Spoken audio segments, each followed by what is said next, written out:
Salut les amis, dans cette vidéo je vais te parler de Pixlr. J'ai été contacté par la société en lien avec Pixlr pour découvrir le logiciel et vous en parler. Si tu es community manager et que la photo est ta spécialité, alors cette vidéo va te plaire. Bien installé, c'est parti.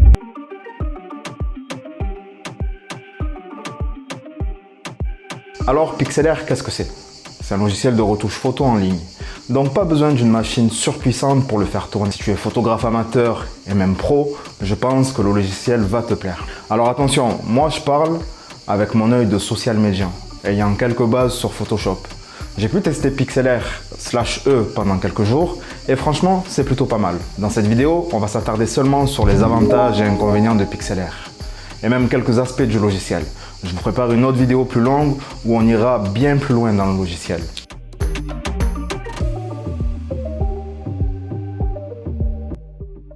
Commençons par les inconvénients de Pixlr.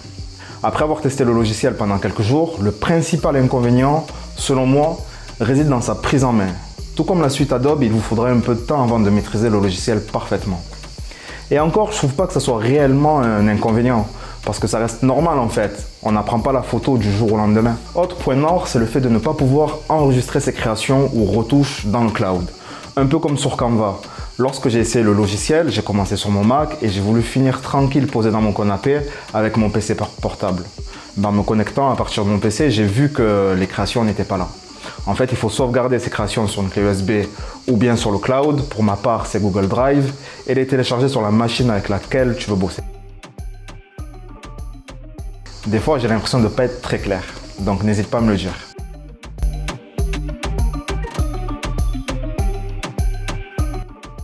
Enfin bref, passons maintenant au point positif. L'ergonomie de Pixlr est très bien pensée. On arrive sur le logiciel et puis on sait direct quoi faire.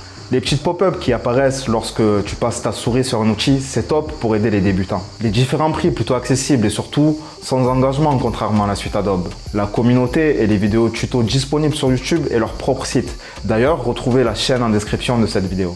Les deux logiciels disponibles, Pixlr.x et la version simplifiée de Pixlr.e.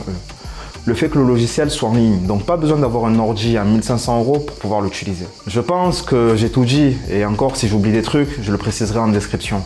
Voilà, avant la fin de la vidéo, je voulais m'excuser auprès de la société qui m'a contacté car cette vidéo devait sortir il y a un petit moment.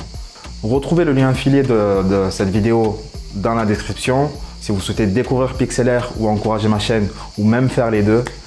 N'oubliez pas de me suivre sur mes réseaux sociaux que j'affiche à l'écran. J'ai lancé un format vlog où je vous montre l'envers du décor. Enfin, je vous montre pas tout, mais un peu quand même, donc n'hésitez pas à aller voir. N'oubliez jamais, celui qui ose gagne, alors osez.